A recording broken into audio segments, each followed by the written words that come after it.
If Israel just allowed the Palestinians to have a state of their own, there would be peace in the Middle East, right? That's what you hear from UN ambassadors, European diplomats, and most college professors.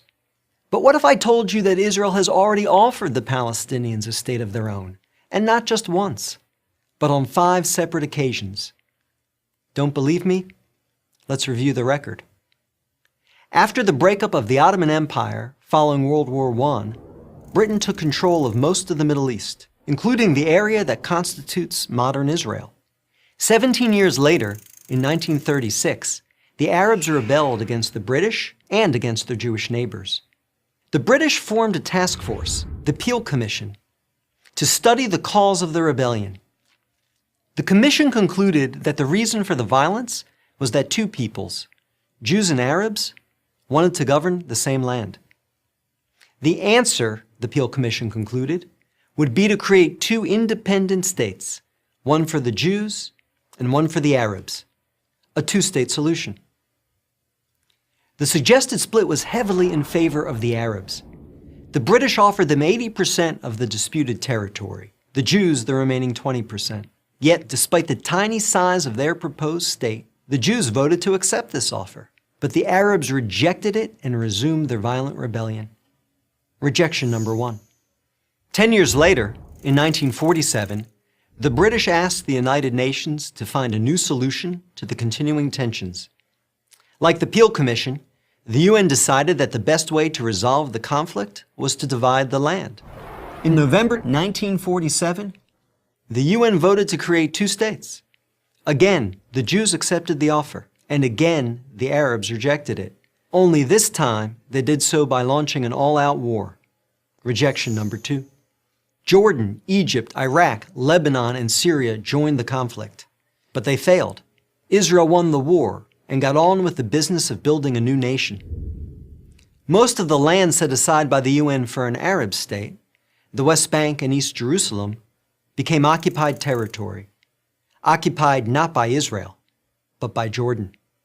20 years later, in 1967, the Arabs, led this time by Egypt and joined by Syria and Jordan, once again sought to destroy the Jewish state. The 1967 conflict, known as the Six-Day War, ended in a stunning victory for Israel. Jerusalem and the West Bank, as well as the area known as the Gaza Strip, fell into Israel's hands.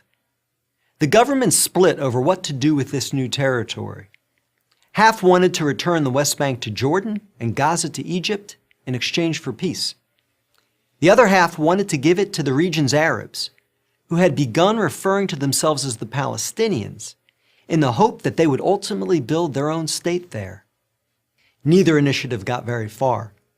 A few months later, the Arab League met in Sudan and issued its infamous 3 no's. No peace with Israel, no recognition of Israel, no negotiations with Israel. Again, a 2-state solution was dismissed by the Arabs, making this rejection number 3.